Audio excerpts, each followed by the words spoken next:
ETF index mutual funds నేర్చుకుని stock మార్కెట్లో రాణించాలనుకుంటున్నారా? వెంటనే ఈ నెంబర్కి కాల్ చేయండి. నమస్తే రమగారు. నమస్తే జయ. రమగారు, కాశీ మజిలీ కథలు. అదృష్ట దీపుడు కథ చెప్తాను. పాము పడగ కింద బుడ్డోడు దొరికాడు. ఆ దొరికిన బుడ్డాడికి ఆ గ్రామ పెద్ద పింగళకుడు అదృష్ట దీపుడు అని పేరు పెట్టి ఆ అదృష్ట దీపుడు పిల్లవాడిని ఆ దీపకుడిని పెంచుకున్నాడు అనమాట. పెంచుకుంటే పిల్లాడు కొంచెం 4-5 ఏళ్ళు వచ్చేసరికల్లా ఏం చేశారు, బళ్ళు అక్కడ ఏదో చిన్న పాఠశాల లాంటిది ఉంది, పిల్లలకి అన్ని నేర్పించేవి. ఆ నేర్పించే దాంట్లో ఎవరికేం చెప్పినా వీడికి వచ్చేసేది. పిల్లాడు చాలా తెలివిగా ఉండేవాడు. అయితే కొంచెం కాస్త 7-8 ఏళ్ళు వచ్చేసరికి వాడికి కత్తి తిప్పటం, బాణాలు వేయటము, ఆ ఊళ్ళల్లో అంటే అడవుల్లోకి దగ్గరలో ఉండే వాళ్ళకి అన్ని చిన్న చిన్న విద్యలు రావాలి, వాళ్ళు అడవుల్లోకి వెళ్ళి జీవితాన్ని సంపాదించుకోవాలి కదా. ఇలా క్రమంగా నేర్చుకున్నాడు. వాడికి 10-12 వచ్చాక వాడికి ఏం తెలిసిందంటే తను అందరికంటే భిన్నంగా ఉన్నానని తెలిసింది. వీడు తెలుపు, పొడగరి, వీడు జుట్టు, వీడికి చేతి వేళ్ళు, కాలు వేళ్ళు బలం ఒక డిఫరెంట్గా ఉండే. వీడు రాచకొడుకు. ఎక్కడికి పోతుంది ఆ లక్షణం? వీళ్ళంతా సామాన్యంగా నల్లటి వాళ్ళు, అడవుల్లో తరాల వెంబడి అడవుల్లో ఉండటం వల్ల ఆ జీన్స్ ప్రకారం వాళ్ళకి తనకి ఏదో తేడా ఉందని, తను వీళ్ళలాంటి వాడి కానని వాడికి తెలిసేది. అయితే ఈ పింగళకుడికి తల్లి ఒక ముసలి మామ ఉండేది. ఈ పిల్లాన్ని పెంచుకున్న ఆయనకి ఆవిడ ఏం చేసేది, ఈ రాచబిడ్డలాగా కనపడే ఈ అదృష్ట దీపుడికి దగ్గర కూర్చోబెట్టుకుని ఆ రాజు కథ ఈ రాజు కథ ఎప్పటెప్పటివో రామాయణ మహాభారత కాలం నాటి రాజుల కథలు చెప్తూ ఉండేది. వీడు మంచి ఫ్యాంటసీలోకి వెళ్తుండేవాడు అనమాట. ప్రతి కథని ఊహించుకునేవాడు తానే అని. అన్ని కథలు ఒక కంటి ముందు విజువలైజ్ చేసుకునేవాడు అనమాట. మా అమ్మ బాగా చెప్పేది కథ. రాజుగారు విక్రమార్కుడి కథలు, తర్వాత రాజు ఎట్లా ధర్మపరుడిగా ఉండాలి, మంత్రి ఎట్లా తెలివిగా ఉండాలి, సైన్యాధిపతి ఎంత సాహసిగా ఉండాలి, అట్లా సాహసికులైన వాళ్ళ గురించి ఎన్ని కథలో చెప్పేది. రోజు రాత్రిపూట మామ దగ్గర చేరేవాడు ఆ కథలకి. వినగా వినగా వినగా వీడికి ఏమనిపించేది, తన ఒడుపు, తన తాలూకు ధోరణి ఈ రాజులకి దగ్గరగా ఉన్నట్టు తెలిసేది.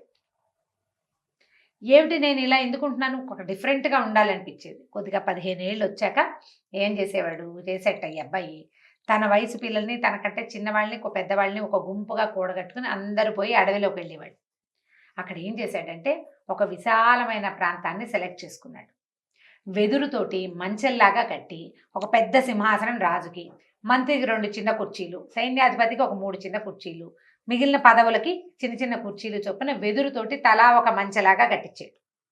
ఇలా ఆడుకుందాం మనం, నేను రాజు, ఇదిగో వీళ్ళిద్దరు మంత్రులు, వీడు ఈ సైన్యాధిపతి, ఈ తర్వాత వీడు దండనాయకుడు, ఇంకొకడేమో న్యాయమూర్తి, అక్కడి నుంచి సైనికులు, ఎవరైనా తప్పులు చేయటం వాళ్ళని శిక్షించటం, ఎలాగ రాజాస్థానాలలో ఎలా జరుగుతుందో అదే రకంగా ఇక్కడ జరిపేవాడు. తన సొంత సామ్రాజ్యాన్ని ఏర్పరచుకున్నాడు తన చుట్టూతా ఉన్న పిల్లలతోటి. అది ఆటగానే ఉండేది, పిల్లలు తమలో ఉన్న ఆ ప్రతిభని బయటికి తెచ్చేందుకు ఉండేది. ఇప్పుడు మంత్రి వాడు ఆలోచించాలి, తనతో ఉన్న మంత్రులిద్దరికి ఆలోచించడం నేర్పించాడు. నువ్వు ప్లాన్ చేయి, నువ్వు ఆలోచించి చెప్పాలి. సైన్యాధిపతి ఏదో ప్రాబ్లం వచ్చింది, అడవిలో ఏదో సమస్య వచ్చింది, ఓ సింహాన్ని కొట్టాలి, సైన్యాధిపతి 10 మందిని వేసుకుని పరిగెత్తాలి. అట్లా ప్రాక్టీస్ చేయించాడు. ఊళ్ళో జనాలకు పెద్దగా ఏం తెలీదు, పిల్లాడు యాక్టివ్గా ఉంటాడు, బుద్ధిమంతుడు, పైగా పెద్ద కొడుకు, పెద్దవాడు ఆ గ్రామ పెద్దే కదా పిల్లాడిని పెంచుకుంది, వాడు రేపొద్దున గ్రామ పెద్ద అవుతాడు. అందుకని ఊరుకునేవాళ్ళు. పైగా ఈ డిఫరెంట్గా కనపడే లక్షణము, దానితో ఈ పాము పడగబట్టింది కదా, ఆ పడగబట్టడం వల్ల వాడు పరమాదృష్ట జాతకుడని వాళ్ళు నమ్మేవాళ్ళు. పైగా ఈ పిల్లాడు వచ్చాక వాళ్ళు మామూలుగా ఏదో వ్యవసాయం చేసుకునే వాళ్ళు, పోడు భూములు అవి బాగా ఇబ్బడి బుబ్బడిగా పంట పడింది వాళ్ళకి, పశువులు పెరిగినాయి, మేకలు పెరిగినాయి, కలిసి వచ్చింది. ఈ పిల్లాడి వల్లే అదంతా కలిసి వచ్చిందని నమ్మి వాడు ఏదంటే తానా తందానా అనేవాళ్ళు. వాడి మాట వినాలని మిగిలిన పిల్లలందరికీ చెప్పేవాడు. అదృష్ట దీపుడు ఏది చెప్తే అదే కరెక్ట్, అంతే. ఇక అట్లా ఒక సామ్రాజ్యం లాగా ఏర్పరచుకున్నాడు. అమరావతి నగరం అని పెట్టుకున్నాడు తన ప్రాంతానికి. అమరావతి చక్రవర్తి అని తను రాజు అనమాట. అయితే ఏమైందట, ఆ రోజుల్లో ఈ వీళ్ళున్న అడవికి సింధు దేశపు రాజు ఒక ఆయన వేటాడడానికి వచ్చాడు. సింధు దేశ ప్రభువు వస్తే సరే 2 రోజులు ఉండిపోయేట ఆయన ఆ అడవి సౌందర్యానికి. అది ఇక్కడ ఈ కుర్రాళ్ళు ఊరంతా తిరిగి వేగుల వాళ్ళని కూడా అలవాటు చేశాడనమాట. అడవి మొదట్లో ఏమవుతుంది, అడవిలో ఒక కొత్త వాళ్ళు ఎవరు వచ్చారు, అడవిలో ఏనుగులు ఏ ప్రాంతంలో సంచరిస్తున్నాయి, అవన్నీ వీళ్ళకి సైగల భాష, కొమ్ము ఊరాలు ఊది ఆ సౌండ్స్ని బట్టి సైన్స్ అవన్నీ నేర్చుకున్నారనమాట. ఈ ఇద్దరు ముగ్గురు చారులు ఏం చెప్పారంటే సింధు దేశపు రాజు 2 రోజులు ఇక్కడే ఉంటాట, వాళ్ళంతా ఒక పక్కన పటకుటీరాలు వేసుకుని ఉన్నారని, చాలా మందితోటి వచ్చాడని తెలుసుకున్నాడు. అప్పుడు ఏం చేశాడంటే ఈ ఊళ్ళల్లో ఈ అడవుల్లో చారపప్పు, పుట్ట తేనె మంచివి, తర్వాత 2 మంచి మంచి ఏనుగు దంతాలు, పులి గోళ్ళు, అవి చక్కగా బాక్సులు, ఈ వెదురుతోటి చిన్న చిన్న పెట్టెలు చేయించి, అదేముంది చిన్న చిన్న బుట్టల్లాగా ఇట్లా అల్లుతారా, ఒక చిన్న బుట్ట పెద్ద బుట్టకి మూత, అట్లా మూతలు పెట్టించి ఒక పెద్ద దాని నిండా చారపప్పు పోసారు. చారపప్పు అని దొరుకుతుంది కదా అడవుల్లో, విప్ప పువ్వు, అవన్నీ ఏంటంటే అడవుల్లో సులువుగా దొరికేవి, నగర ప్రజలు వాటిని కొనుక్కుంటారు, అవి ప్రత్యేకమైన వస్తువులు. పుట్ట తేనె, ఆ తేనె కూడా మన ఊళ్ళలో ఎక్కడ దొరుకుతుంది, అడవుల్లో దొరికే తేనె వేరు, ఊళ్ళో దొరికేది వేరు. ఇట్లా 5-6 బుట్టలు తయారు చేయించాడు. బుట్టలు ఇవి, తర్వాత ఏనుగు దంతాలు, పులిగోళ్ళు, ఇవన్నీ ప్యాక్ చేయించి ఒక 4 సైనికుల్ని వీళ్ళలో వాళ్ళని మరి వెళ్ళి ఇచ్చేసి రండి అని ఉత్తరం రాశాడు. ఉత్తరం ఏం రాశాడంటే, సింధు దేశపు మహారాజు గారికి అమరావతి చక్రవర్తి అదృష్టదీపుడు రాయినది, మీరు వచ్చి మా అడవిలోకి వచ్చి ఉన్నారు, మీ గౌరవార్థం మేము పంపించే కానుకలు తీసుకోండి, మీ స్నేహాన్ని అభిలషిస్తున్నాను అని ఉత్తరం రాసి పంపించాడు. ఆ రాత, ఆ పొందిక, ఆ వెదురు బుట్టలు, వాటిలో వచ్చిన అమూల్యమైన అడవి వస్తువులు చూసి రాజుగారు బ్రహ్మానందపడ్డాడు. అయ్యే బాబోయ్, అమరావతి సామ్రాజ్యం అనేది ఒక సామ్రాజ్యం ఉంది, దానికి ఒక చక్రవర్తి ఉన్నాడు, ఇట్లా 5-6 మనుషుల్నిచ్చి ఇన్ని వస్తువులు పంపించాడంటే వాడి దగ్గర ఎంతమంది ఉన్నారో ఇంప్రెస్ అయిపోయాడు. అక్కడ ఎవరు లేరు కానీ ఇంప్రెస్ అయిపోయాడు. ఆయన చాలా ఇంప్రెస్ అయ్యి చాలా సంతోషించాడు. ఆయన కూడా ఒక ఉత్తరం రాశాడు. సింధు దేశపు రాజుగారు రాస్తోంది, అమరావతి చక్రవర్తికి తప్పకుండా మీ స్నేహాన్ని నేను అభిలషిస్తున్నాను, మనం ఎప్పటికీ మిత్రులుగానే ఉందాం అని చెప్పాడు. ఆయన కూడా ఉత్తరం రాశాడు. ఉత్తరం రాశాడు, ఇంప్రెస్ అయిపోయాడు. ఏం చేశాడు, బాగా ఆలోచించి మనం అడవిలో ఉన్నాము, ఊళ్ళో ఉంటుంటే ఇంకా బాగా కానుకలు పంపించేవాళ్ళం అని ఆలోచించుకుని ఓ ఏనుగు, 2 ఒంటెలు, ఓ 4 గుర్రాలు, చక్కగా ఇంత పచ్చలతో మణులతో చేసిన ఇంత పథకం ఇట్లా మెడలో వేసుకునేందుకు పెద్దదనమాట, అది, తర్వాత కొన్ని పట్టుబట్టలు ఇచ్చి పంపించాడు.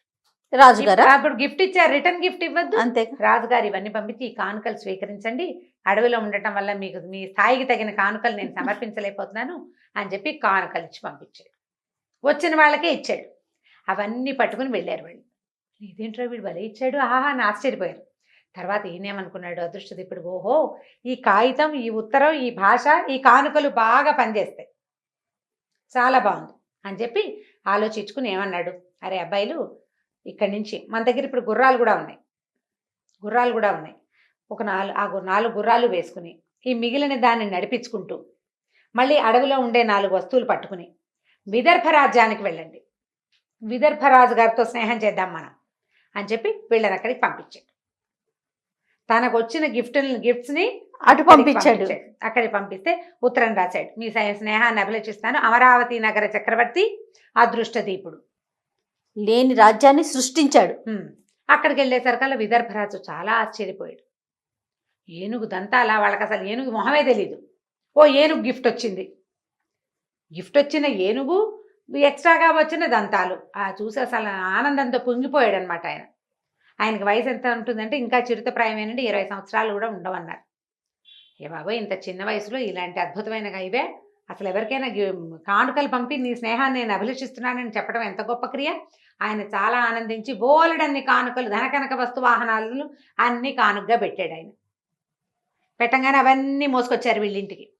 పదండి మళ్ళీ నేపాల్ రాజ్యానికి, కానీ ఈ ఇచ్చిన గిఫ్ట్లన్నీ నేపాల్ రాజ్యానికి పంపించాడు. ఏం చెప్పాడంటే, మీరు నేపాల్ రాజ్యానికి వెళ్ళాక ఆ రాజుగారు గిఫ్ట్లు ఇస్తాడు గ్యారంటీగా, అందులో కొంత ధనాన్ని ఆ ఊళ్ళోనే వెచ్చించండి, 4 సత్రాలు కట్టించడానికి ఏర్పాటు చేసిరండి. ఇట్లా ఒక రాజ్యం నుంచి ఒక రాజ్యానికి గిఫ్ట్లు మార్చుకుంటూ నేపాల్లో మాత్రం సత్రాలు కట్టాడు. నేపాల్ దగ్గర నుంచి స్టార్ట్ చేశాడు సత్రాలు కట్టించడం. ప్రతి ఊళ్ళోనూ సత్రాలు కట్టించాడు. ప్రతి చోట బోలెడంత డబ్బును అక్కడ డిపాజిట్ చేసి పెట్టాడు. దాని నుంచి వచ్చే వడ్డీతోటే ఆ అన్నదాన సత్రం నడుస్తుంటుంది. అదృష్టదీపుడి పేరుతోటి అన్నదాన సత్రం నడుస్తుంది, నిరతాన్నదాన సత్రాలు. సత్రం మేనేజ్మెంట్కి ఇబ్బంది ఉంది, డబ్బంతా అక్కడే ఉంటుంది, వడ్డీతోటే నడుస్తాయి. అట్లా ప్రతి ఊళ్ళోనూ అతని పేరుతోటి బోలెడన్ని సత్రాలు వెలిసినాయి. మార్గ మధ్యాల్లో ఈ అడవి, ఈ ఊరి నుంచి ఆ ఊరికి వెళ్ళి మధ్యలో అడవి ఉంటే అదృష్టదీపుడి పేరుతోటి ఒక సత్రం ఉంటుంది. ఆ దారిలో రూపాయి సొంత డబ్బు లేకుండా ఏ ప్రయత్నం అంటే అన్ని ప్రయత్నాలేంటి, మెల్లిగా సైన్యాన్ని, ప్రజల్ని పెంచుకున్నాడు. తనతో పాటు ఈ ఊళ్ళో ఉన్న పిల్లలు, వాళ్ళు కుర్రాళ్ళు పెరిగారా, ఈ మొత్తం కుర్రాళ్ళు ఊళ్ళో పిల్లలు ఇక రెండో పని చేయరు, వాళ్ళందరూ ఇతనితోటే పని చేస్తారు. ఈ వెళ్ళిన వాడు ఏం చేస్తాడు, ఆ ఊళ్ళో మంచి వాళ్ళని మెరికల్ లాంటి వాడిని సెలెక్ట్ చేయటము, ఓ సత్రం కట్టించడము, అప్పటిదాకా అక్కడ ఉండటము, ఆ తర్వాత అక్కడ ఉన్న వాళ్ళకి అది అప్పచెప్పి ఇది అదృష్టది ఇప్పుడు పేరుతోటి ఇది నడిపించండి, ఇదిగో జీతం, కావాలంటే డబ్బులు వాడుకోండి, అన్యాయంగా చేయొద్దు, కావాలంటే డబ్బులు వాడుకోండి, ఈ డబ్బు మీ సొంతం అనుకోండి, దీని వడ్డీ వాడుకోండి, మీరు సత్రం నడిపించండి. తేడా వస్తే అదృష్టది ఇప్పుడు ఊరుకోడు, ఎందుకంటే వీడికి నేపాల్ రాజు ఫ్రెండు, విదర్భ రాజు ఫ్రెండు, సింధు దేశపు రాజు ఫ్రెండు, ఉజ్జయిని అందరూ ఫ్రెండ్సే.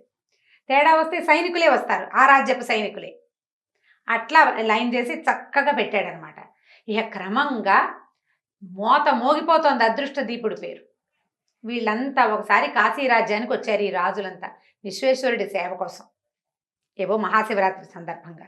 అదృష్టదీప మహారాజు నాకు స్నేహితుడు అంటే చక్రవర్తి నాకు స్నేహితుడు అని చెప్పుకున్నారు అంతా. నాకంటే నాకు, నేనంటే నేను. అయితే ఎవరైనా అతన్ని చూసారా అంటే ఎవ్వరూ చూడలేదు, ఎవ్వరూ అతన్ని చూడలే. అక్కడి నుంచి సత్రాల కబురు చేశారు. సత్రాల్లో డబ్బు ఆయన ఏమి రాడండి, డబ్బంతా ఇక్కడే ఉంటుంది, దాని మీద వడ్డీతోటే సత్రం నడుస్తుంది, సత్ర నిర్వహణ ఆయన వచ్చి చూసుకున్నది ఎప్పుడూ లేదు, వాళ్ళు మొదట ఏర్పాటు చేసి వెళ్ళిపోతారు అంతే. ఎంత వితరణ, ఆశ్చర్యపోయారు. ఎలాగైనా సరే అసలు అతను ఎట్లా ఉంటాడో, ఎక్కడుంటాడో, ఈ అమరావతి సామ్రాజ్యం అనేది ఎక్కడుందో తెలుసుకోవాలి. మరి ప్రయత్నం చేయాలి కదా. జనాలు, రాజులంతా చాలా ఉత్సాహపడుతున్నారు ఎలాగైనా అతన్ని కలవాలి అని. కొంతమంది మాకు తెలుసు అంటారు, ఈయన కాశీ వెళ్తున్నాడంటే కాశీ, అందరూ కాశీకి చేరారు, ఈయన కూడా వస్తాడేమో దానాలు పట్టచ్చని కొంతమంది చేరారు అక్కడ. వాళ్ళలో వాళ్ళు మాట్లాడుకుంటుంటే వీళ్ళు ఏమని తెలిసిందంటే, మొట్టమొదట సింధురాజుతోటే అతను పరిచయం కలిగి ఉన్నాడు, అదే తెలిసింది. అది తప్ప ఇంకా తెలిసిందేం లేదు. ఇప్పుడు నేను ఇచ్చిన గిఫ్ట్లే నీకు ఇచ్చాడు లాంటి మాటలు రావు, ఎందుకంటే ఆయనకి గిఫ్ట్లు పంపండి అని రాజు చెప్తాడు, కానీ నిశ్చయంగా వాళ్ళు ఏమి ఇచ్చారో రాజులు ఏ రాజుకి తెలియదు. అవన్నీ ప్రత్యక్షంలో జరగవు కదా, పరోక్షంలో జరుగుతాయి. కాదండి, క్రింది స్థాయిలో జరిగేవి పెద్దవాళ్ళకి తెలియదు కదా రమ్మగారు. ఆ తెలియకపోవడంతో ఈయన ఎవరో, ఈ అమరావతి సామ్రాజ్యం ఎక్కడుందో తెలుసుకోవాలని చాలా ఉత్సుకతతోటి రాజులందరూ మంచి ఉత్సాహంగా ఉన్నారట.